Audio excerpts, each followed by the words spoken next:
바벨의 역사를 시작하기 전에는 이 홍수 후의 아들들을 묵상을 해야 할 필요가 있습니다. 바벨탑이 그냥 나오는 게 아니라요. 이 홍수 후의 아들들이 있는데 11장 1절 보시면 노아의 아들 셈과 함과 야벳의 후예라고 되어 있습니다. 이제 족보라고도 되어 있죠. 근데 이게 족보라는 표현이 조금 더 맞는 표현이에요. 똘레도트인데 이 똘레도트라는 게 어떻게 묵상을 해야 되느냐? 이거는 셈, 함, 야벳이 낳은 자손들의 이야기가 우선이 아니라요. 셈, 함, 야벳이 뻘쳐내고 있는 하나님 없는 자기 역사, 하나님 없는 자기 이름 내는 책. 계시록에 보면은 지난번에 말씀드렸지만 두 가지 책이 있어요. 생명의 책이 있고 우리 인생의 책이 있습니다. 인생의 책을 톨레도트, 족보라고 보시면 돼요. 그러니까 노아의 아들 셈, 함, 야벳의 족보는 이러하다라고 말씀이 들어왔을 때 안타깝게도 셈, 함, 야벳이 이 족보에 사로잡혀 있다라는 것을 이미 이 말씀 자체가 고발하고 있다는 거예요. 이게 예수님도 그러고요. 예수 그리스도를 들어와 볼 때 마태복음, 누가복음 족보를 보시면 예수님의 족보는 이러하다라고 표현을 하거든요. 근데 마태와 누가복음 가만히 보시면 아시겠지만 마태복음에서는 족보에서 나오지 말아야 될 사람들이 나와요. 우리아의 아내라든지. 그러니까 사람들이 생각하는 역사 기록으로 보면은 도저히 안 나와야 될 사람들도 등장을 해요. 그리고 누가복음에는 심지어 족보를 거꾸로 묘사해요. 근데 원래 여러분 잘 아시겠지만 이 족보를 기록하고 나타낼 때 위에서부터 아래로 해야 되는 게 우리 동방 역사에서도 그게 예의고요. 서방 역사에서도 위에서 선조에서부터 후손까지 이렇게 기술을 하는 게 원래 예의예요. 근데 그 예의를 어기고 사실은 후손에서부터 선조로 표현한 거는 그거는 족보에 대한 누가복음에서 이 말씀의 생명력 안에서 족보는 의미가 없다는 것을 강조하려는 기법이라고 보셔야 됩니다. 그러니까 후손에서부터 위로 올라가죠. 이거는 이 족보로는 하나님의 나라에 도달할 수가 없다는 것을 고발하는 행위라고 보셔야 돼요. 그래서 이 족보라는 게 이미 가미가 됐다는 것은 하나님의 말씀에 상관하지 못하고 있는 상태에 대한 반증이다. 셈, 함, 야벳이 그렇다는 거죠. 자, 그거를 묵상을 해보면 지난번에 함은 좀 고발을 했었잖아요. 노아가 하나님의 뜻을 어기고 농사를 짓고 술에 취해서 하나님이 허락하신 생명의 동산 곧 장막 안에서 수치심, 하나님의 말씀의 옷을 입어야 되는데 그러지 못하고 그냥 벌거벗겨진 채로 있는 거. 그게 바로 술 취한 상태를 함이 고발을 했거든요. 그런데 그게 어떻게 됐느냐? 노아가 그거를 강력하게 저주했어요. 셈, 야벳에게 함은 이제 너희들이 마음대로 부려도 된다. 이런 식으로 저주를 뿌렸어요. 문제는 중요한 게 셈, 함, 야벳은 저희 안에 있는 자아의 속성을 말하는데 이런 경우에 우리 안에 있는 제 안에 만약에 함의 자아가 드러나서 내 안에 말씀이 없었구나라는 신앙 고백을 하게 되면 그 신앙 고백을 하나님께 올려드려서 이 올려드린다는 게 무슨 기도한다 이런 게 아니라 내 말씀의 반응이거든요. 그 말씀 반응을 받아서 하나님이 나한테 피드백을 주셔서 그 말씀의 숨이 움직이면 홀로 버틸 수가 있어요. 함이. 그러니까 함이 내 안에 있는 노아에게 지금 말씀의 동산 안에 있는데 말씀을 보지 않고 말씀이 아닌 것에 취해 있구나라는 것을 고발했잖아요. 그럼 그 고발한 거에 대한 하나님의 화답이 있다고요.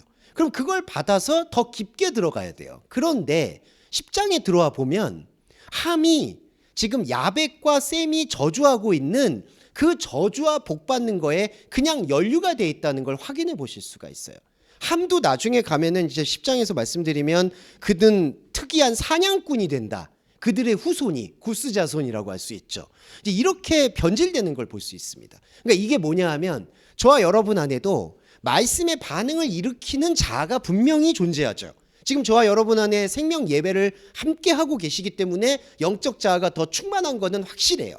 그런데 우리 안에는 안타깝게도 셈과 야벳의 자아도 계속해서 움직이고 있다는 것의 반증이 이거라는 거예요. 그러니까 함이 그 노아의 생명이 아니었음을 수치심을 드러내면 노아를 꺾든지 노아 안에 있었던 영적 자아를 말씀으로 일으키든지 그 말씀 작동을 더 강렬하게 해줘야 되는데 그러지 못하니까 내가 이렇게 얘기한 게 잘못된 건가? 저와 여러분의 예를 들었을 때 죄송하지만 우리가 이제 말씀의 진리 체계로 들어오셨어요. 그런데 들어왔는데도 저도 고백을 하자면 이게 맞나? 이거 진짜 죄송한 얘기인데 이게 그런데 이거 맞나? 내가 지금 현재 여기 이 상황에서 천국이 있고 구원이 있다고 얘기하는데 이러다가 내가 이렇게 떠들다가 나중에 구원 못 받으면 어떡하지? 이런 생각들이 움직인다는 거죠. 근데 여러분, 이런 생각들이 바로 샘과 야벳의 생각들인 거예요. 야, 너 그렇게 하다가 예수님 피를 거부하는 거야? 뭐 이런 식으로. 그리고 왜 다른 사람들은 다 말씀을 그렇게 보는데 너는 이런 식으로 봐? 이런 식으로 다른 외부의 상황이나 외부의 환경에 기대어서 내 안에 들어온 말씀에 대해서 얘기를 꺼냈고 말씀의 신앙 고백을 했는데, 그 신앙 고백을 지속하지 못하게 만드는 수많은 내 안에 있는 다른 나의 생각들이 가득 차 있다는 겁니다. 그리고 거기 위에 따리를 틀고 있는 게 노아예요. 원래 노아가 이 인간의 땅의 일을 그치고 안식하고 하나님을 향해서 나아가야 될 관문이 됐는데, 지금 안타깝지만 이 상황에서는 노아가 아버지라는 족보라는 명분으로 이 셈, 함, 야벳이라는 우리 안에 있는 자아를 짓누르고 있는 경향이 여기에 있는 겁니다. 그러니까 지금 함이 먹혀버린 거예요. 죄송한 말인데 이게 바로 셈과 함과 야벳의 족보라고 보실 수 있습니다. 이거를 뒷받침하는 게 여기 말씀해 보시면 홍수 후에 그들이 아들을 낳아요. 이 홍수 후가 바로 이제 아하르 마풀인데, 홍수 후라고 되어 있는데 이 아하르라는 전치사는 저희가 살펴보면 이게 뒤따라가다라는 뜻이 있습니다. 그러니까 홍수를 뒤따르는 거예요. 직역을 하면 홍수를 뒤따르고 있는 아들들이 이러하다라고 볼 수가 있는 거예요. 그러니까 이거는 홍수가 끝나고 그 다음에 셈, 함, 야벳이 낳은 아들들이 이렇다라는 얘기가 사실은 말씀의 본질이 아니라 홍수를 뒤따르고 있는 아들들. 이 홍수가 뭐였죠? 하나님이 아니었던 나의 생각과 나의 물, 나의 생산으로 나왔던 자기 의미를 말해요. 근데 그 의미를 뒤따르고 있다는 거죠. 그 의미를 뒤따르고 있는 아들들이 이제 10장의 족보들이에요. 그러면 냉정히 얘기하면 여기서 말하는 구스, 미스라임, 뭐 구스의 아들 스바와 하일라, 이런 이름들은 중요한 게 실제로 존재할 수 있는 족보일 수도 있지만 단순히 이게 족보의 기록이 아니라는 거예요. 그러니까 구약의 말씀은 이제 그리스도론으로 묵상을 하게 되면 이때 말하는 구스의 아들과 스바와 하일라의 이런 모든 족보들은 홍수를 뒤따르고 있는 존재들이라는 거죠. 홍수가 무엇이냐? 사실은 하나님의 눈에 볼 때에는 살아남는 게 하나도 없는, 다 죽어있는 것들이에요. 그런데 그 홍수를 왜 뒤따르고 있는 걸까요? 바로 노아가 농사를 짓고 술 취해 있고 땅에 묶여 있고 하나님께 이렇게 해야지 영광을 돌릴 수 있다라는 하나님의 사랑에 대한 오해가 풀리지 않았기 때문에 여전히 또 홍수를 붙잡고 그 홍수를 상황을 힘입어서 아들들을 낳고 있는 거예요. 그러니까 저와 여러분도 안타깝지만 우리 안에 있는 셈과 야벳의 족보가 홍수를 계속해서 추종하고 따라간다는 것이죠. 더 문제는 그 홍수 안에, 아마겟돈이라고 계시록에 나오는데 홍수 안에 큰 물고기와 용이 있는 걸 하나님으로 착각하게 된다는 겁니다. 네, 이게 참 이상한 게요. 우리가 이제 적그리스도 얘기를 좀 해볼게요. 적그리스도가 나타난다고 얘기를 해요. 근데 여러분, 적그리스도가 나타난다는 거에 대한 본질은 뭐냐 하면 하나님으로부터 등을 돌리고 있는 셈, 함, 야벳의 내 속성을 말해요. 적그리스도라는 것을 묵상할 때 안티크리스트는 하나님이 뭔가를, 그리스도가 뭔가를 아는데 나는 그리스도를 대적할 거야 라고 해서 이렇게 싸우는 관계가 아닙니다. 안티라는 건요, 돌아섰다는 뜻이에요. 그러니까 이렇게 바라보고 있는데 이게 아니라 이렇게 돌아앉은 상태를 적그리스도라고 얘기해요. 많은 사람들이 안타깝지만 뭐 종말의 시대다 그래서 마귀가 나타난다, 적그리스도가 나타나서 그리스도인들을 핍박한다라고 얘기하는데 그거는 다 환상입니다, 여러분. 이게 왜 그러냐 하면은 적그리스도는 그리스도를 모르는 것 혹은 그리스도에 대해서 아무 관심이 없는 상태를 말하는 거예요. 그게 적그리스도입니다. 이게 셈과 함과 야벳의 족보가 가지고 있는 속성이에요. 그리스도가 우리 안에 들어왔고 이미 여러분 안에 있어요. 그런데 여러분 안에 있는 이 말씀에 대해서 지금 함이 그래도 얘기를 했잖아요. 외쳤잖아요. 근데 듣지 않고 저주를 내리잖아요. 그러니까 그 다음 반응이 중요한 게, 저와 여러분은 함과 같이 이렇게 휩쓸릴 게 아니라, 홍수에 휩쓸릴 게 아니라 노아가 저주를 주든 복을 주든 저거는 하나님이 주는 게 아니다라는 사실을 이제 마음에 확인하셔야 된다는 거예요. 이거는 가장 쉽게 얘기하면 내가 이렇게 형식의 기도를 하지 않았는데, 형식의 11조를 하지 않았는데, 형식의 신앙생활을 하지 않았는데, 형식적인 교회를 다니지 않았는데, 형식적으로 교회의 직함을 받지 않았는데, 이러한 모든 행동들이 사실은 노아가 우리한테 꽂아놓은 복과 저주의 판입니다. 그러니까 너 이거 안 했기 때문에 뭔가가 꺼림칙할 거야. 이게 율법의 잔재예요. 그래서 우리는 조금 더 복잡하지만 그 율법의 잔재로 벗어나고 싶어서 구원파적인 게 존재한다는 거예요. 자, 구원파적인 게 뭐냐 하면 너 한 번 몇 월 몇 시에 구원을 받은 하나님의 표를 받으면 그 구원은 변하지 않을 거야. 근데 여러분, 두 개가 다 쌍둥이가 하나님께서 내가 뭔가를 조금만 잘못하면은 저주를 줄 거라는 그 심리와, 아니야 하나님은 나를 언제 이렇게 현상적으로 낙인을 찍어주셨기 때문에 나는 구원받았어, 이 구원이 안 변해라고 믿는 그 신념과 둘이 똑같다는 거예요.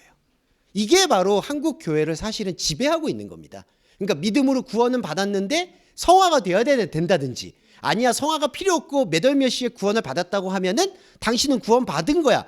근데 거기에 공통분모가 다 뭐냐 하면은 죽은 이후에 내가 구원을 받냐 안 받냐에 매달려 있다는 거죠. 그게 대표적으로 홍수예요, 여러분. 이게 홍수의 족보가 됩니다. 자, 그래서 우리의 영적 전쟁이라는 건 우리 홍수 안에 아마겟돈과 큰 뱀과 용이 따르고 있는데, 그 용을 물리치려고 대적 기도를 하는 순간 오히려 우리는 적그리스도가 된다는 거예요. 하나님의 말씀은 악에게 시험을 받지도 않고 시험을 하지도 않습니다. 이때 악은 무엇이냐? 우리 안에 사로잡혀 있는 복과 저주의 생각이에요. 그러니까 우리가 말씀을 통해서 출애굽시켜야 되는 거는 이 말씀이 복과 저주를 넘어서게 하는 유일한 그리스도의 생명이라는 것을 우리가 흡수를 해야 된다는 거죠. 그러니까 우리가 이 말씀을 들을 때 그래서 범상치 않게 봐야 될 이유는 그냥 족보 나와서 아들들이 낳았다는 얘기가 아니라 이 셈함 야벳의 족보는 홍수를 따르고 있는 족보다. 이거는 영적인 생명이 아니라 인간의 욕망이다라는 것을 우리 안에서 드러내야 됩니다. 드러내기만 하면요, 여러분, 이 예배는 하나님 안으로 편입이 되고 여러분과 저는 하나님의 몸이 되는 거예요. 이걸 보시면 좋은데, 자, 이렇게 되는데 10장을 쭉 보면요, 제가 10장을 쭉 건너뛰면서 이제 32절로 넘어갔는데요. 이 아들들을 많이 낳아요. 자녀들을 많이 낳습니다. 뭐 이렇게 했고, 뭐 특이한 사냥꾼이고, 뭐 큰 성이고. 근데 여기 가만히 보시면 10장에서의 흐름에서 10장 12절 보시면 니느웨와 갈라 사이에 레센을 건축하였다. 레센이라는 게 큰 성이라고도 번역이 되거든요.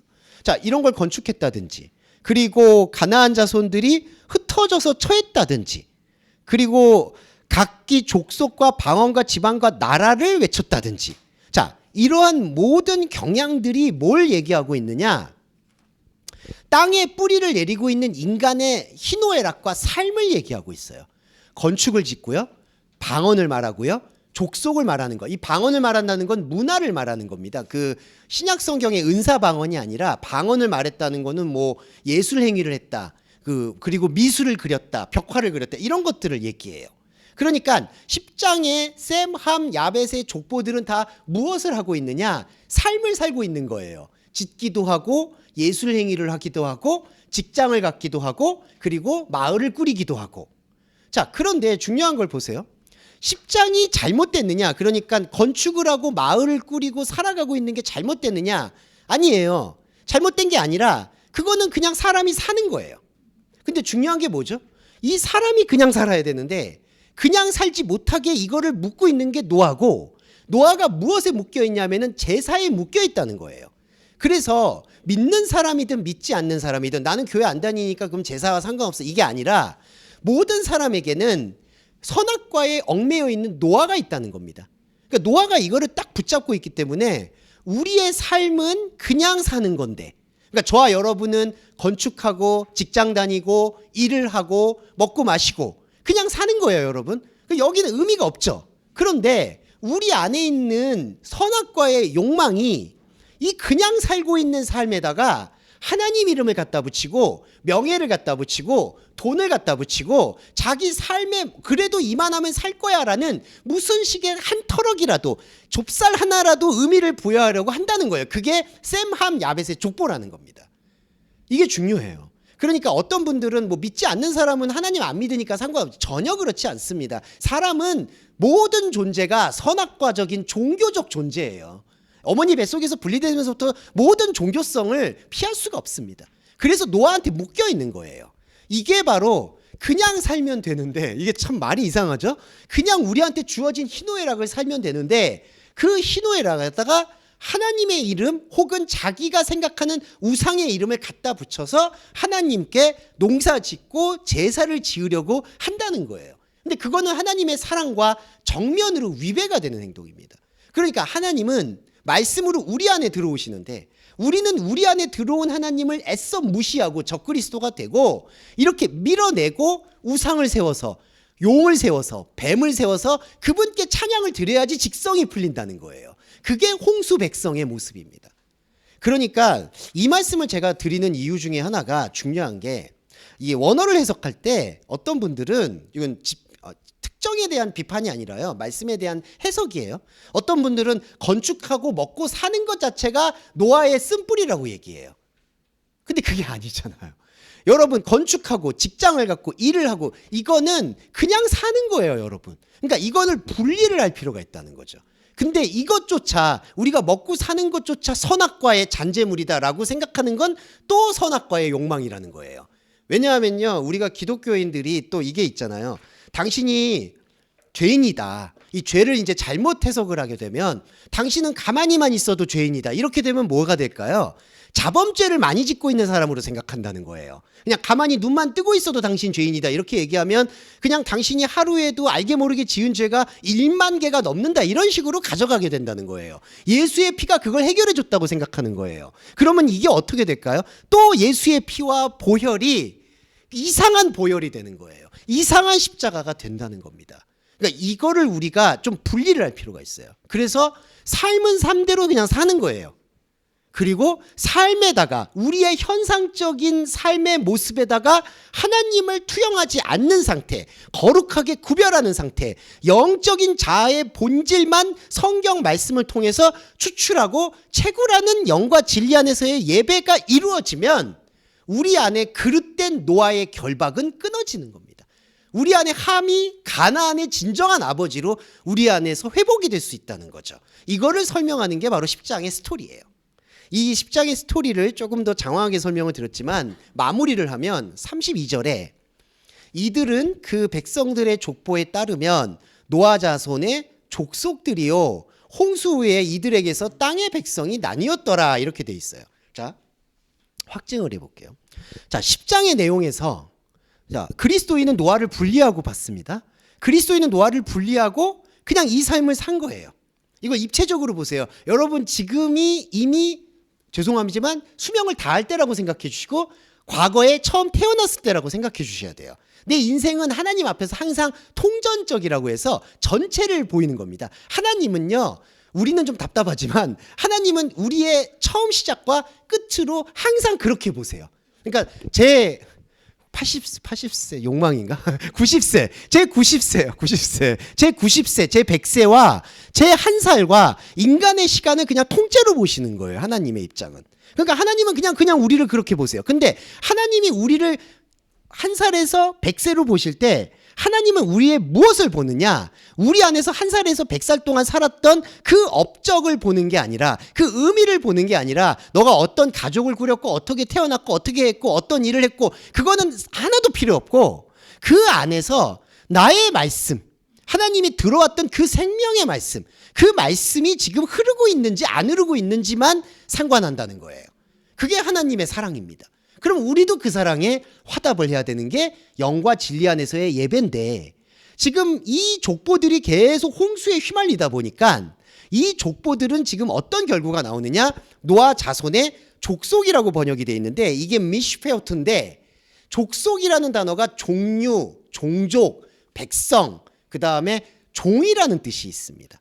그래서 이게 무서운 게 뭐냐 하면 자, 이걸 왜 무섭다고 말씀드렸냐면 노아 자손의 족속이라는 개념은 노아의 생각에 완전히 세뇌가 됐다는 뜻을 말하고 있어요. 그러니까 종족이 됐다는 얘기는 우리가 종족 중심이라고도 여러분 보시죠. 우리 피를 못 속인다 뭐 이런 말들 많이 하시죠.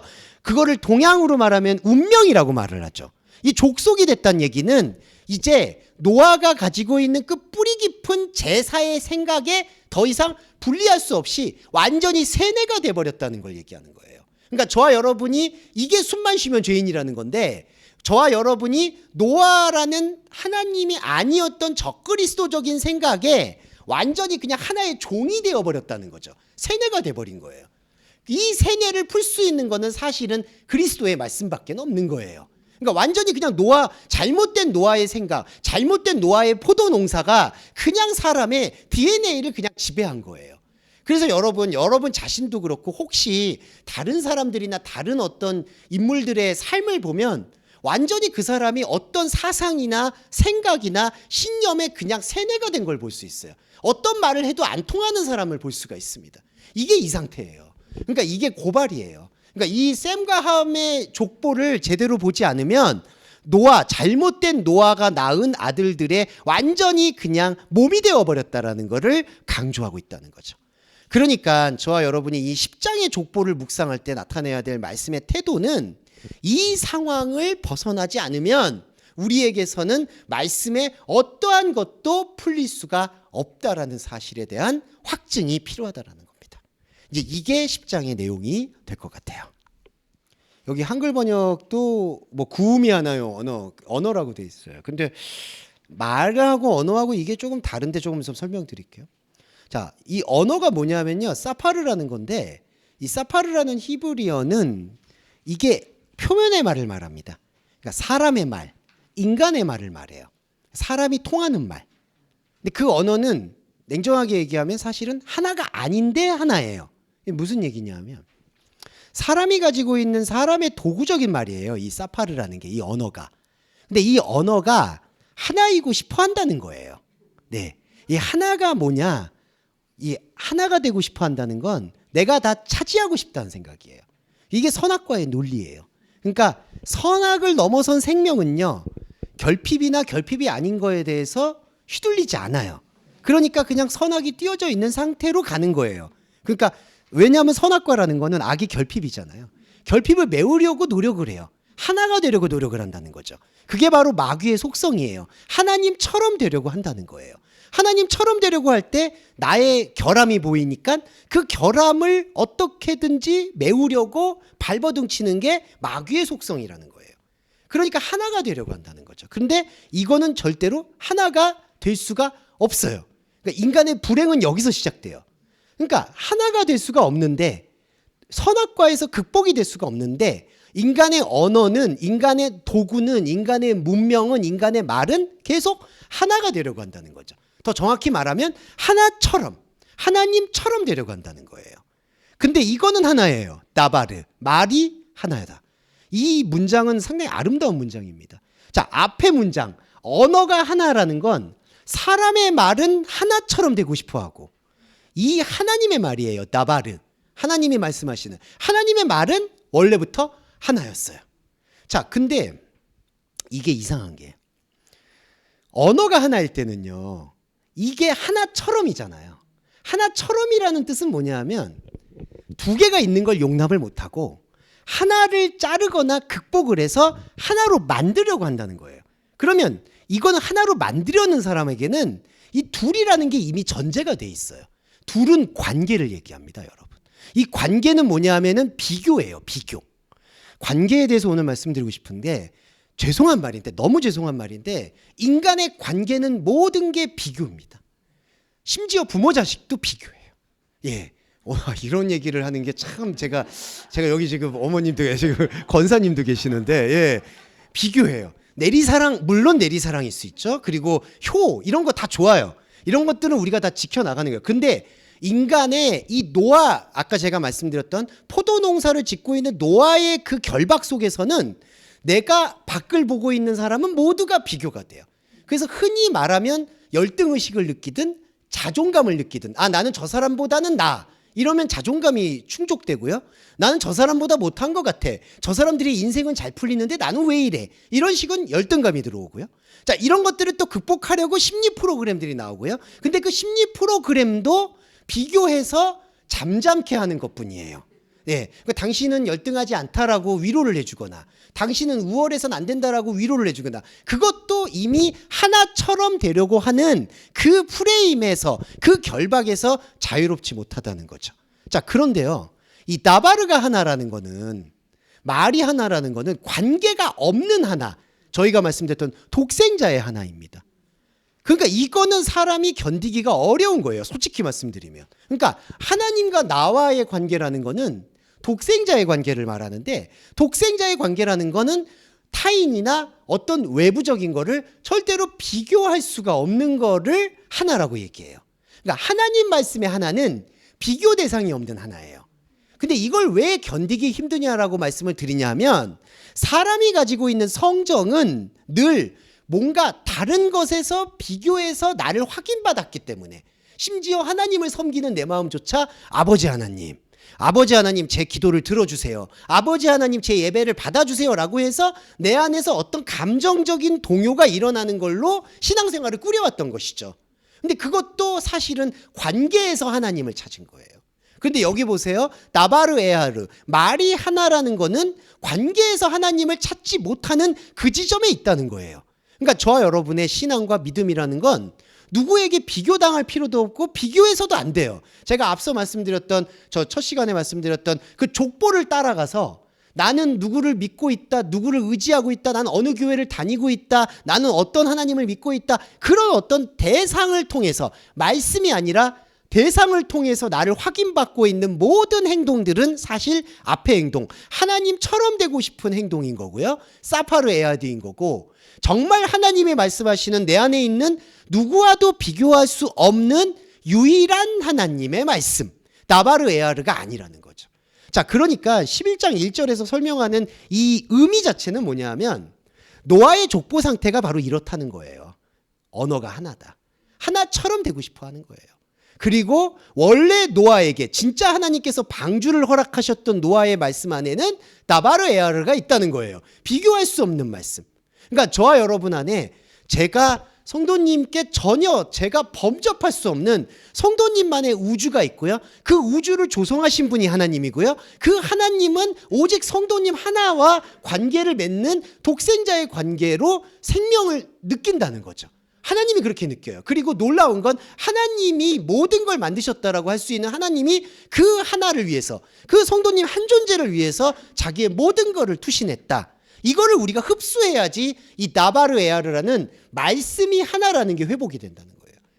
이거 회복은요 사실 예배 밖엔 길이 없습니다. 그러니까 말씀으로 이걸 추출해야지 이게 언어도 하나도 말도 하나다 이렇게 얘기하면은 앞뒤가 아니고요. 그거 죄송한 말인데 예배도 아니에요. 그거 와서 그냥 주문 외우는 거지 그게 무슨 의미가 있습니까? 그게 하나처럼 되려고 하는 거예요. 자꾸 묵주기도 죄송해요. 약간 그런 것들 비판하려는 게 아닌데 왜 시간을 거기다 낭비를 하냐고요. 이거 뭐가 의미가 있습니까? 그 목탁을 두드리면 죄송한 말인데 무슨 의미가 있어요. 예. 그리고 우리 안에서 주기도문도요. 그냥 주기도문을 외우면 뭐가 됩니까? 이건 아무 의미가 없는 거예요. 그게 바로 하나처럼 되고 싶어 하는 거예요. 예, 이렇게 보시면 되겠습니다. 이 11장 1절에. 자, 근데 그들이 동방으로 옮기다가 시날 평지에 만나 거기 거하고. 자, 동방으로 옮긴다. 이 그들은 누구냐? 우리 안에 있는 그리스도인들입니다. 우리 안에 있는 그리스도의 생명이에요. 근데 자, 이제 우리도 우리 안에 있는 이 고발의 현상을 봐야 돼요. 자, 나바르 에아르를 여러분은 가졌어요. 독생자의 말씀을 가지셨어요. 근데 죄송한데 이제 우리의 모습을 발견해야 되니까. 그런데 아까도 샘과 야베처럼 대표되는 우리 안에 있는 현상적인 존재와 욕망은 동방으로 자꾸 가는 거예요. 이 동방이 뭐냐 하면은 해가 뜨고 지는, 그러니까 사람이 살고 있는 시간을 말해요. 자, 하나님의 말씀은 사람이 살고 있는 시간에 적용되는 게 아니에요. 하나님의 말씀은 그냥 살고 있는 우리의 삶에 적용되는 게 아니잖아요. 하나님의 말씀은 비교하고 비교당하는 게 없는 유일한 당신과의 영적인 황홀경이에요. 황홀경. 그런데 동방은 뭐냐? 그게 아니라 이 하나님의 황홀한 말씀을 내가 살고 있는 내 삶의 땅에 동방에다가 적용을 시켜보자라고 해서 여기서 아샤부샴 여기 거류하기까지 하는 겁니다. 그러니까 말씀을 받았던 말씀체인 내가 하늘로 계속해서 나아가지 못하고 여기 땅에다가 평지에다가 거류하고 있는 상태가 우리 안에 있는 또 다른 자아라는 거예요. 이거는 죄송한 말인데 나는 이 자아에서 자유로워요라고 얘기할 수는 없습니다. 그렇게 얘기하는 것도 욕망이에요. 우리의 현상의 모습은 안타깝게도 또 끊임없이 여기에 거주하려고 한다는 거죠. 이 거주하려고 할 때 나타나는 현상이 3절인데요. 이 3절 설명이 이제 중요할 것 같습니다. 서로 말해요. 이게 뭐냐면 아마르이스인데 아마르이스. 이게 제일 중요한 게 서로 말하는 게 뭐냐면요. 요거예요. 아까 제가 1절에 말씀드렸던 언어가 하나. 네. 이게 제가 아까 타인을 통해서 나를 확인한다고 말씀드렸죠. 그러니까 서로 말씀을 주고받는다는 게 서로 말한다는 건 하나님의 말씀을 주고받는 게 아니라 여기 보시면 서로 말하는 게 하나님의 말씀을 주고받는 게 아니라 내가 만들었던 우상, 내가 뭔가 의지하고 싶었던 대상, 관계에다가 말을 붓는다는 거예요. 여러분 그 예수님께서 계명을 주실 때 서로 사랑하라는 얘기가 뭐냐면요. 내가 아닌 다른 사람을 바라보고 있는 그 결박을 끊으라는 게 서로 사랑하라는 얘기예요. 그러니까 서로 사랑하라 이런 얘기가 아닙니다. 그러니까 이웃 사랑이라는 것도요. 내 이웃이 누구냐? 다른 자아예요. 이 자아를 갖고 있는 그 자아를 통해서 너를 확인받으려고 하는 그 결박을 끊으라는 게 알렐로스 아가파오, 서로 사랑하라는 얘기예요. 하나님을 내 몸과 같이 사랑하고 이웃을 몸과 같이 사랑하라는 거는 하나님의 독생자 사랑을 받으면 그 독생자 사랑만으로 지속하라는 얘기예요. 그럼 서로 사랑은 서로 바라보고 있는 관계를 끊는 거예요. 그래서 복음은 무정한 겁니다, 사실은. 예, 사실이 아니라 그래요. 그냥 여러분이 누군가의 기댈 생각을 마셔야 돼요. 예, 그냥 누군가에게 서로 상호 존중하는 태도가 중요한 거지. 자식과 부모, 동료, 형제, 친구, 심지어 연인, 부부도 마찬가지입니다. 누가 의존해요, 누구를? 예, 그냥 자기가 서로 간에 바라보는 것 그 정도인 거지. 여기서 보면은 서로 확인하려는 겁니다. 서로. 자, 이 서로 확인하게 될 때 어떤 현상이 일어나냐면요. 벽돌이 나와요. 자, 벽돌로 돌을 대신하고요. 역청으로 진흙을 대신합니다. 요거 조금만 설명드리면 돌과 진흙은 그냥 있는 거예요. 제가 아까 말씀드린. 예. 진흙도 그냥 우리가 쌓고 만들고 먹고 굽고, 돌은 또 뭐죠? 우리가 걷고 그다음에 세우고 그리고 때론 부수고. 그러니까 돌과 진흙은 하나님께서 우리에게 주신 질그릇이에요. 그리고 하나님께서도 자, 마태복음 산상수훈 보세요.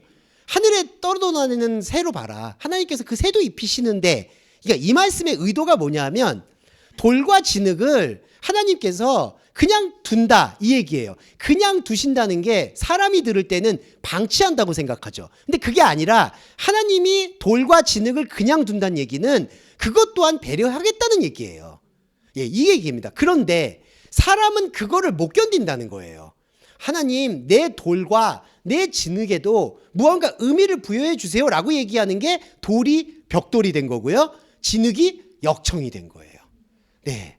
그러니까 서로 이게 지금 동방으로 옮긴 우리 안에 있는 말씀의 독생자를 발견하지 못한 자아들이 나타내고 있는 현상이고요. 정말 죄송한 말인데 여러분들이 살고 있는 삶이나 혹은 신앙생활에서 이렇게 쌓아온 벽돌이 한두 개가 아닐 거라는 거예요. 이걸 허무는 거는 말씀밖에 없습니다, 여러분. 그래서 벽돌과 돌의 관계, 역청과 진흙의 관계를 이해하셔야 된다. 그런데 자, 돌과 진흙은 그냥 있는 질그릇인데 그 질그릇에다가 하나님 의미를 부여한 게 벽돌이고 역청입니다. 그러면 벽돌과 역청을 가지고 가만히 있을까요? 그게 아니라 4절에 성읍과 탑을 건설하기에 이르러요. 네, 이게 바로 그 카인이 사람 죽이고 아벨 죽였다라고 믿고 자기가 가서 에녹을 쌓는데 에녹을 성으로 쌓잖아요. 네, 우리 안에 있는 하나님의 말씀의 뿌리와 말씀의 재료와 말씀의 소중함을 성읍과 탑으로 건설하기에 이른다는 거예요. 그리고 이 탑 꼭대기를 하늘에 닿게 한다. 이제 이렇게 하는 건데 이게 욕망이라는 표현보다는요. 하늘에다가 내 머리를 세우자라는 얘기예요. 하늘은 어디를 얘기하느냐? 참 이상한 게 하늘은 내가 도달할 수 없는 하늘을 말해요. 제가 기도의 본질 말씀드릴 때 샤마임, 하늘을 우라노이스하고 샤마임 말씀드릴 때 하늘은 두 가지 의미가 있는데 내 안에 들어온 하늘이 있고요. 이건 말씀의 하늘입니다.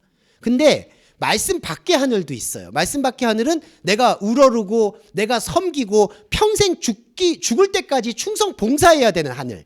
저 높은 곳에 계는 하늘. 자, 근데 이 머리를 하늘에 닿게 한다는 얘기는 실제로 내 머리가 교만해져서 하늘에 닿게 한다는 게 아니라 내 머리가 언제든지 저 하늘을 우러르고 복종하고 충성할 수 있도록 하자라는 얘기예요.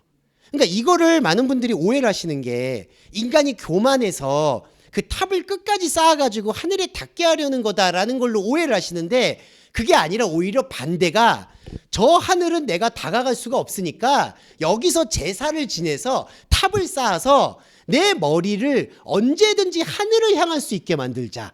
이게 언제든지 하나님을 내 주님이 되게 만들자. 우상을 세우자는 거예요. 이게 십계명의 다른 신입니다. 그러니까 하늘에 닿게 하려는, 그래서 이게 왜 제가 이 말씀을 강조하냐면 바벨탑 묵상할 때 인간의 교만을 얘기해요. 근데 여기서는 교만이 메시지가 아니에요. 교만은요 그냥 사람이 있는 속성입니다. 사람과의 관계에서 그건 처리하셔야 돼요. 그걸 왜 여기다가 말씀을 적용하냐고요. 하나님의 말씀이, 죄송한 말인데, 그렇게 인간의 감정이나 인간의 도덕 윤리에 호소하는 말씀이 아닙니다. 인간의 도덕 윤리에 호소하면요 그냥 다른 종교의 경전을 보는 게 훨씬 편해요. 아니면은 그냥 유교책을 읽는 게 낫습니다. 사서삼경과 삼강오륜을 읽는 게 훨씬 나아요. 진짜 그렇습니다. 그냥, 그리고 탈무드 읽는 게 훨씬 나아요. 성경의 말씀은 그걸 얘기하는 게 절대로 아니에요. 그거는 그냥 처리하는 거예요. 이건 교만이 아니라요, 우리가 우상을 만드는 과정을 설명한다는 거죠. 자, 그러면 그냥 있는 인생에, 자, 11조 예를 들어볼게요. 11조 예가 제일 쓰라리지만 예를 들어볼게요. 우리가 돈을 벌었잖아요.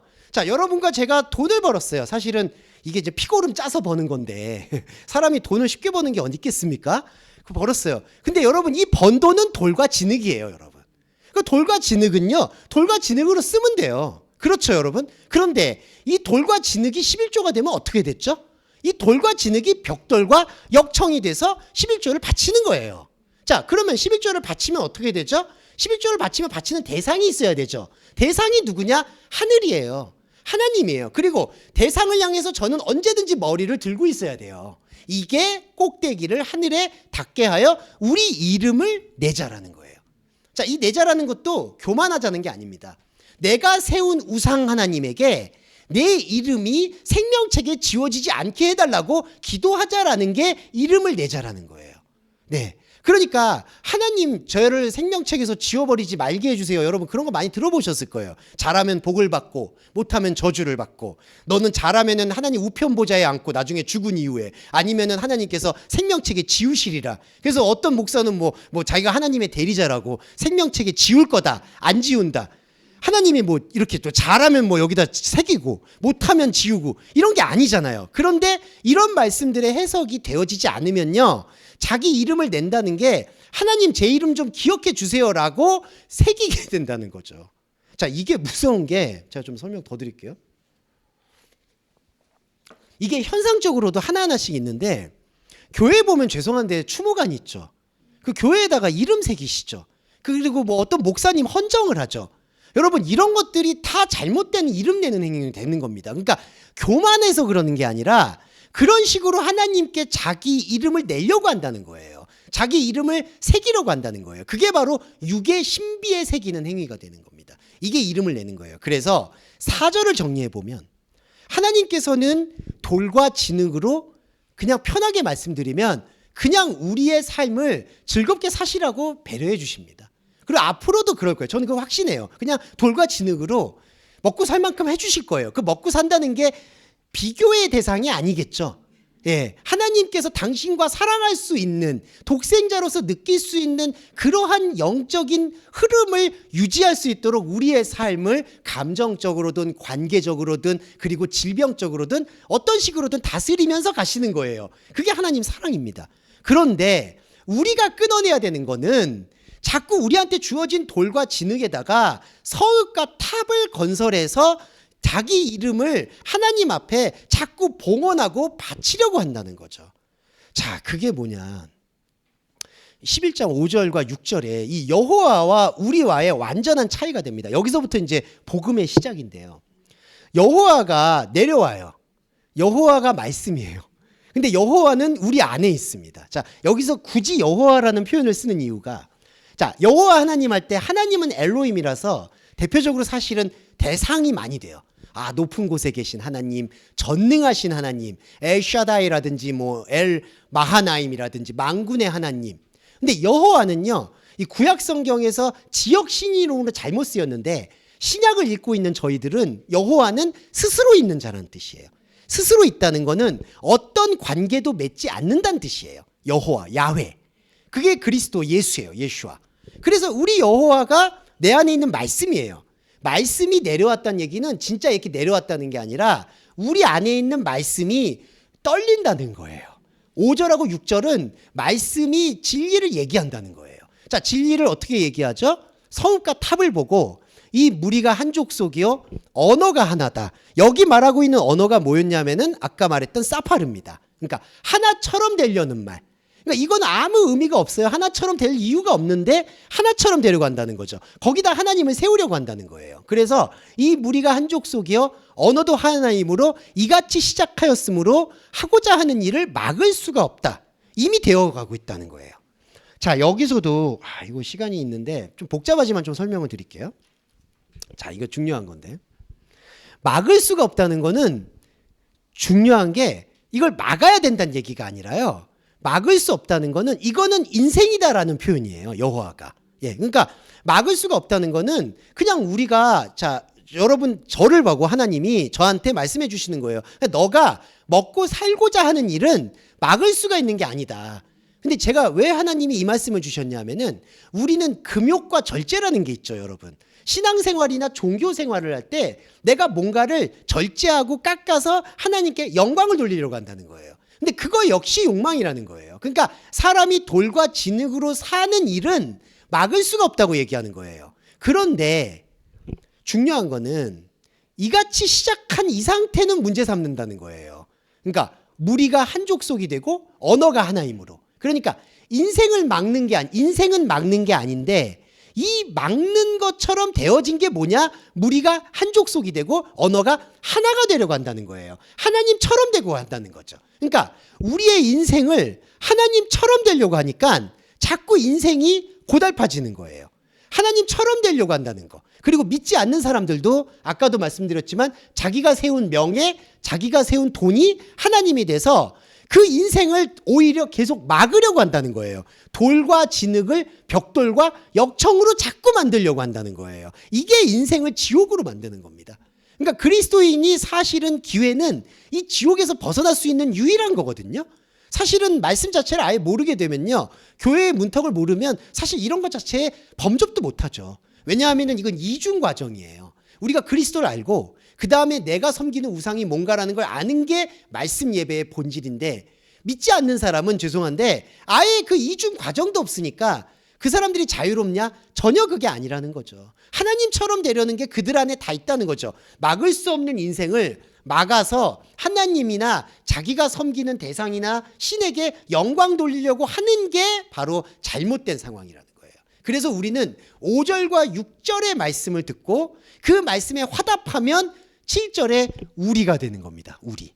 자, 여러분 여기 보시죠. 우리가 내려가서, 이거 여호와가 말씀하시는데 여호와가 왜 우리라고 얘기할까요? 이게 영적 삼위일체인데 이 말씀을 들은 영적 자인 여러분과 여호와가 연합이 된 거예요. 그래서 우리가 내려간다라고 해요.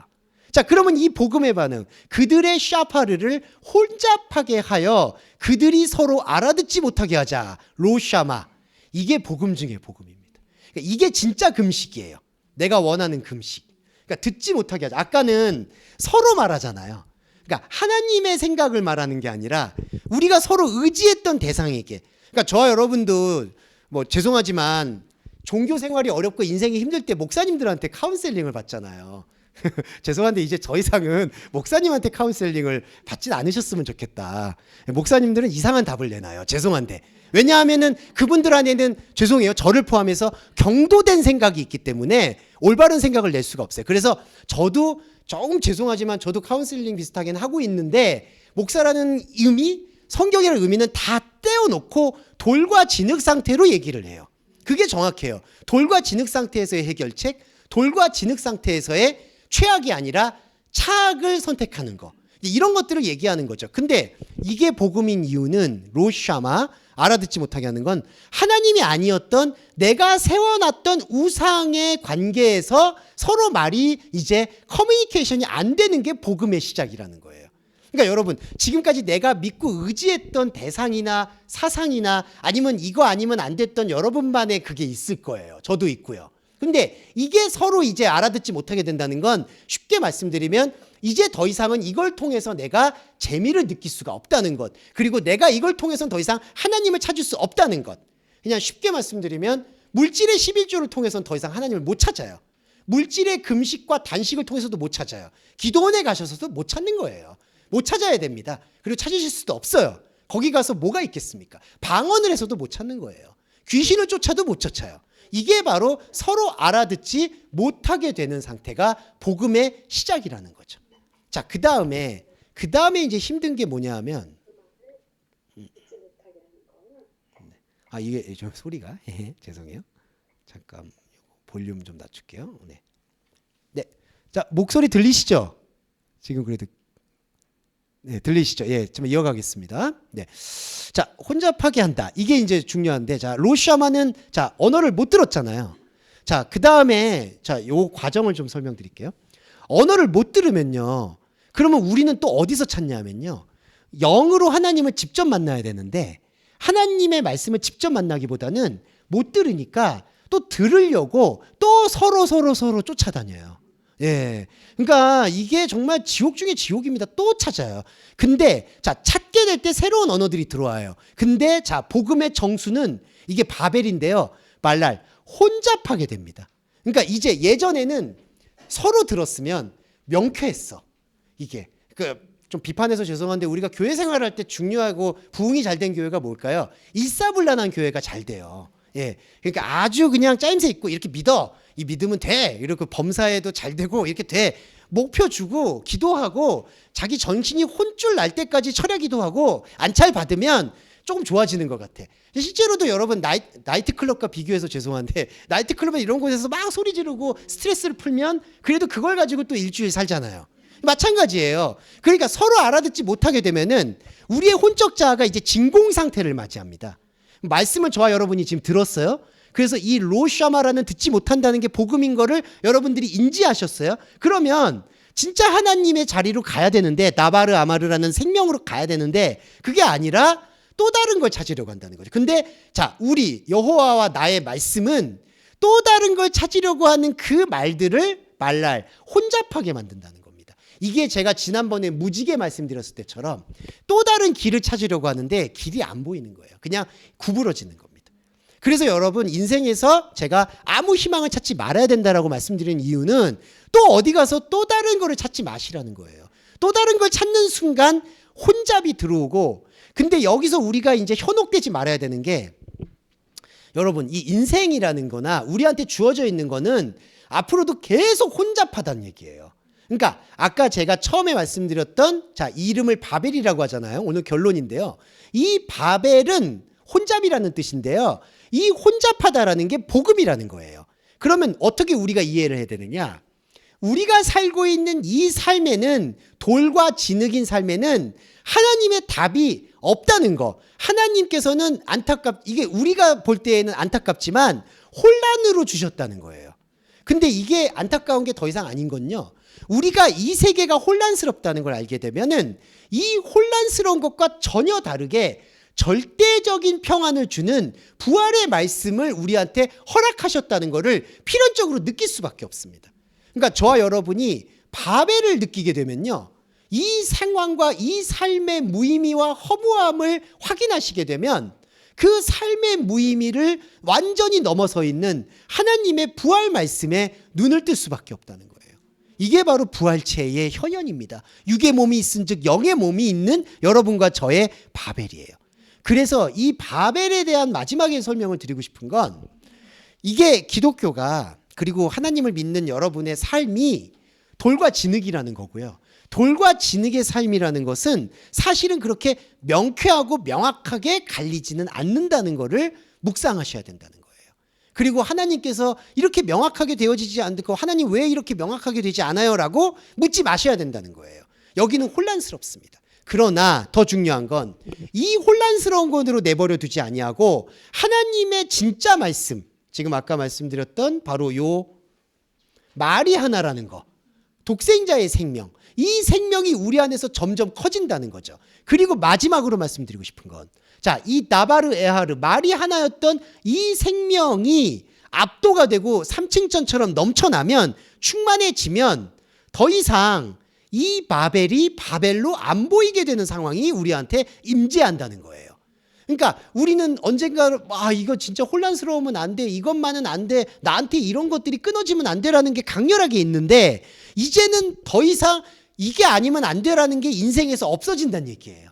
예, 나한테 어떤 상황도 주어질 수 있다. 하지만 내 안에는 범접할 수 없는 하나님의 진리 체계가 들어왔다. 이거에 대한 설명이 바로 바벨에 대한 설명입니다. 그래서 바벨을 받아들이실 때 혼란스럽다고만 생각하지 마시고, 혼란과 무관하게 내 안에 절대적인 영적 사랑이 있다는 것을 동시에 느끼신다는 거예요. 하나의 십자가 사건에서는 혼란을 느끼지만 하나의 부활 사건에서는 절대적인 평안함을 느끼기 때문에, 이게 이 평안함이 충만해서 흘러 넘치면 내가 혼란스러웠다고 느꼈던 이 세계가 더 이상 혼란이냐 아니다라는 거에 내가 좌지우지 되지 않는 나를 발견하게 된다. 그러면 여러분, 조금 더 이상적으로 설명드리면 삶의 문제도 사실은 그렇게 큰 거는 없다고 볼 수밖에 없습니다. 그냥 흘러간다라고 볼 수밖에 없겠죠. 네. 저는 아직 내공이 부족해서 아직은 여전히 이제 요동치는 거는 당연히 요동치고 있지만, 이 혼란을, 그렇기 때문에 스트레스 매니지먼트를 하시는 거는 여러분이 좀 즐기셨으면 좋겠다. 예. 그러니까 뭐 즐긴다는 게 쾌락을 즐기라는 말씀이 아니라, 그냥 인생은 이런 게겠거니 하고 그냥 좀 넘어갔으면 좋겠다. 제 자신한테 하는 얘기예요. 뭐 개인 사담을 말씀드려 죄송한데, 제 동료 작가가 요번에 갑자기, 저 동갑내기 작가였거든요. 갑자기 이제 세상을 떠나게 돼가지고 되게 혼란스러운 거예요. 왜 이렇게 혼란스럽지? 왜 저 사람 왜 뭐 이렇게 정의롭지 못하지? 왜 이 땅은 왜 이러지? 이제 이런 것들이 조금 한 주 동안 저를 지배했는데, 돌이켜보면 이런 거예요. 우리의 이 인생이라는 이 사실은 노아의 농사 지내고 술 취하고 이 사람들이 겹겹이 모여있는 이 사태 속에서 도대체 우리가 정의나 기준을 구한다는 게 허무하다는 말씀이 아니라 의미를 구하기는 힘들다. 근데 그리스도인에게는 도피가 아니라 동시에 주어져 있는 이 말씀 세계가 존재한다. 여기에 저희가 주목해야 될 것 같고요. 마지막으로 5분만 말씀드리면, 흩어진 말씀 아브라함인데, 이제 아브라함이 등장합니다. 이게 이제 족보 중에 족보인데, 자, 족보 중에 족보라는 게 무슨 뜻이냐면, 자, 바벨이 보세요. 바벨이 흩어지는 거죠. 근데 바벨이 흩어지는 것인데, 그 흩어지는 것에서 말씀의 조상을 길어 올려요. 그게 아브라함입니다. 네, 흩어지는. 그래서 여러분, 히브리라는 뜻이 이제 흩어지는 뜻이거든요. 이스라엘은 모이는 걸 말해요. 그래서 이스라엘은 사실은 유대인들이 욕망하는 이름이 가깝고요. 이스라엘이 아니라 원래는 히브리라는 게 더 말씀에 부합되는 거예요. 히브리는 흩어지는 거예요. 그래서 여기 보시면 이제 족보로 이제 자식들을 낳아요. 데라를 낳고 아브라함을 낳고. 그런데 여기 보시면 아브라함이 결혼을 해서 사라가 나옵니다. 사레. 근데 이제 자, 요것만 조금 설명드리고 갈게요. 이게 영적 족보인데요, 여러분. 흩어진 상황 속에서 아브라함, 야곱, 이삭, 요셉 이런 식으로 이제 흘러나와요. 그럼 이 족보는 이제 그리스도론으로 보면 어떤 족보냐? 아까 제가 처음에 말씀드렸듯이 인간의 족보가 아니라 하나님의 말씀의 족보가 된다는 거예요. 그러니까 아브라함이 특별해서 말씀의 족보라는 게 아니라 흩어진 상태의 컨디션이 아브라함이기 때문에 우리 안에 있는 아브라함이 바로 말씀의 족보라는 걸 설명하는 거예요. 그래서 우리가 이 족보를 읽을 때 저와 여러분 안에 데라도 있고 뭐 밀가도 있고 이스가도 있고 여러 족보들이 떠도는 거예요. 근데 여러 족보들 중에 하나님께서 택하신 족보가 무엇이냐? 바로 영적 족보인데, 영적 족보는 사람이 생각하는 족보의 개념을 넘어서 있는 족보다. 그래서 흩어진 말씀 가운데 있는 게 아브라함인데, 그 아브라함을 설명하는 게 바로 30절에 사레는 임신하지 못함으로 로발라드 자식이 없었다. 자, 이 얘기가 아이고 3분밖에 안 남았는데 조금만 더 설명드리고 다음 주에 또 이어서 설명드릴게요. 자, 이삭이 있죠, 여러분. 근데 이삭이요. 이 30절에서 이게 중요한 게 자식이 없어서 하나님께서 긍휼히 여기셔서 이삭을 준 게 아니에요. 이삭도 흩어지는 말씀이에요. 그러니까 이거는 뭐냐면 이삭도 자식이 없는 거고요. 아브라함도 자식이 없는 거고. 자, 저와 여러분 안에 아브라함, 이삭, 야곱, 요셉이 있어요. 아브라함, 이삭, 야곱, 요셉은 다 자식이 없는 존재라고 보셔야 돼요. 이 자식이 뭘 말하느냐? 아까 말했던 포도농사. 하나님이 아닌 하나님처럼 되려는 욕망의 반영이 자식이에요. 그러니까 이게 뭐 눈에 나은 자식을 얘기하는 게 아니라 내가 갖고 있고 내가 놓지 못하고 있는 게 바로 자식이에요. 그래서 사례는요, 사라와 아브라함은 같은 이 동웅동체, 자칼 레케바예요. 아브라함하고 사라는요, 둘이 따로 볼 수가 없어요. 왜냐하면은 이게 다음 주에 또 설명드릴게요. 이 족보를 얘기할 때 나오는 그 자칼 레케바 개념, 남자 여자 개념이 있거든요. 그건 다음 주에 설명을 드리겠고, 오늘은 결론적으로 사라는 아브라함의 다른 면이에요. 아브라함이 바로 임신을 못하는 거예요. 그러니까 저와 여러분도 세상의 자식을 낳지 못하는 영적 자궁이 있다는 거예요. 그 영적 자궁에게 여호와가 이 말씀을 하는 거예요. 내가 너에게 보여줄 땅으로 가라. 예, 이 땅이 가나안입니다. 근데 이 가나안이 뭐죠? 사람 생각이 끊어진 그 자리, 생명 자리. 사람이 볼 때는 광야고 하나님이 볼 때에는 적과 꿀이 흐르는 거. 이게 바로 여호와께서 아브라함, 저와 여러분 안에 있는 말씀 씨앗에게 준 계시라는 거예요. 근데 이 계시의 기본 조건이 뭐죠? 고향, 친척, 아버지 집을 떠나야 되는 거예요. 고향, 친척, 아버지 집, 이거 세 가지를 결합적으로 말씀드리면 그냥 땅의 백성을 말하는 겁니다. 우리 안에 있는 땅의 의미예요. 그 땅의 의미를 넘어서서 내가 너에게 보여줄 땅으로 가라, 이렇게 얘기하는 거고, 12장 2절에 내가 너로 큰 민족을 이룬다라고 얘기하죠. 이 크다라는 단어가 뭐냐면요, 진짜 양으로 크다는 게 아니라 볼 수 없는 민족이란 뜻이에요. 볼 수 없는 민족. 그럼 볼 수 없는 민족이 뭐죠? 우리가 생각하는 이렇게 많은 자손을 낳은 민족이 아니라 내 안에서 흐르고 있는 영적 생명을 큰 민족이라고 말하는 겁니다. 그러니까 이 크다라는 개념의 오해를 넘어서야 되는 게, 여기서 성경에서 크다라고 얘기하면요, 하나님 차원을 말하는 거예요.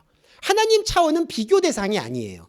그러니까 이건 크다는 게 양적으로 작은 거에 반대인 크다는 게 아니라 영적 세계의 돌입을 말하는 거예요. 그래서 아브라함에게 내가 너에게 영적 세계를 허락해 주겠다라는 게 너로 큰 민족을 이루고 복을 주어 너의 이름을 창대하게 한다는 거예요. 그러니까 이 이름이 어디서 창대하게 되느냐? 여호와의 말씀 안에서, 여호와의 마라크, 여호와의 복 안에서 창대하게 된다는 겁니다. 이게 원리가 된다는 거죠. 그래서 자, 이 바벨과 정리해서 말씀드리면, 바벨은 십자가를 경험한 저와 여러분에게 나타나는 복음 중에 복음입니다. 이 삶은 사실은 최선이라는 건 존재하지 않습니다. 그냥 너무 최악이면 힘드니까 그 다음 악을 선택하는 과정이라고 생각하시면 되겠고요. 이거 어쩔 수가 없어요. 이런 것들을 어떻게 그렇게 얘기하냐라고 얘기하시는데, 세상을 겪어보지 않은 사람들이 그런 얘기를 할 수가 있겠죠. 예, 진짜 바벨입니다. 그러니까 우리는 여기는 진짜 세상은 혼돈이에요. 하지만 이 혼돈을 벗어나려고 하나님 이름을 붙잡지 마시라는 거예요. 제가 정말 경고라고 말씀을 죄송한데 저 자신한테도 주는 게, 하나님 이 혼란을 벗어나게 해주세요라고 기도하는 그 순간 나는, 내 머리는 우상을 섬기게 됩니다. 우리의 기도는 완전히 달라져야 돼요. 주님, 이 혼란은 혼란대로 가게 해주시고 내 안에 나를 압도하는 영의 말씀을 허락해 달라고 기도를 할 때, 그 허락되고 압도된 영의 말씀이 혼란을 더 이상 혼란으로 보지 못하게 만드는 담대한 영적 자아를 회복시켜 주실 것이다. 그게 아브라함입니다. 그래야지 우리가 감히 이 세 가지, 본토, 친척, 아버지 집을 떠날 수가 있다는 거예요. 네, 이게 참 안타까운 게, 이 말씀을 항상 얘기할 때, 이 말씀 여러분 보시면요, 저도 목사지만 목사님들이 항상 기도할 때 여기보다 더 좋은 땅으로 가게 한다는 그런 기도를 많이 하세요. 그러니까 여기를 떠나서 너 떠나면 힘들지, 하지만 하나님께서 갑절의 복은 없습니다. 그런 복은 있지도 않고요. 복이 아니라 그건 저주예요, 여러분. 거기서 더 늘어나면 어떻게 되겠습니까? 지금 이제 내년부터 아브라함의 정말 흑역사를 말씀드릴 텐데요. 막 그 부인을 아내 여동생으로 속이고 막 그 정말 눈 뜨고 볼 수가 없어.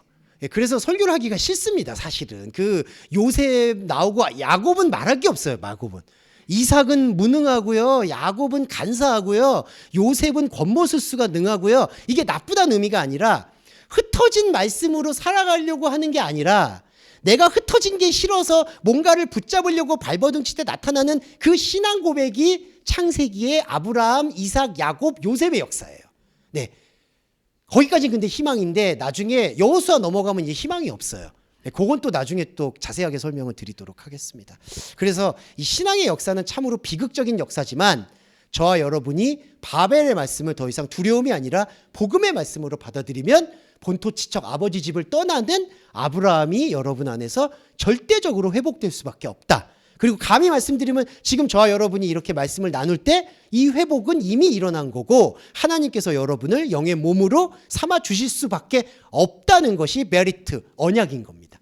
네, 그 언약을 기억하시면서 정리기도와 주기도문으로 마무리하겠습니다. 사랑해 주님 감사합니다. 우리가 우리에게 보여줄 땅이라는 것이 아무것도 없는 땅이라는 걸 듣게 됐을 때 느끼게 되는 절망은 이루 말할 수가 없습니다.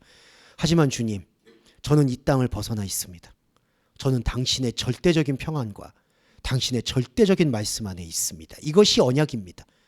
말씀체가 된 저와 우리 동서말씀교 교회 여러분들에게 더 이상 괴롭게 할 수 있는 세상에 어떠한 영향력도 없습니다. 왜냐하면 우리는 우리 몸에 스티그마, 예수의 흔적을 지녔기 때문입니다. 사랑하는 주님, 이 상황은 그러나 바벨이고 혼란입니다. 육체적인 결함과 관계의 어려움과 그리고 경제적인 시달림 속에서 우리는 바벨을 느끼고 있습니다. 간절히 구하는 배려의 기도는 우리가 이 바벨이 나의 전부인 것처럼 느껴서 이 혼란으로 인해서 하나님의 절대적 평안을 보지 못할까 두렵습니다. 조속히 관계의 어려움과 경제적 두려움과 건강의 아픔을 치료하여 주셔서 우리에게 오직 하나님의 허락하신 절대의 말씀과 절대의 평안을 허락해 주시기를 소원합니다. 그 언약이 조속히 간곡히 그리고 완벽히 이루어질 수 있도록 당신의 언약을 삼고 있는 동서말씀교회 교회 여러분들에게 강하게 심어주시기를 원하며 예수 그리스도의 이름으로 기도합니다.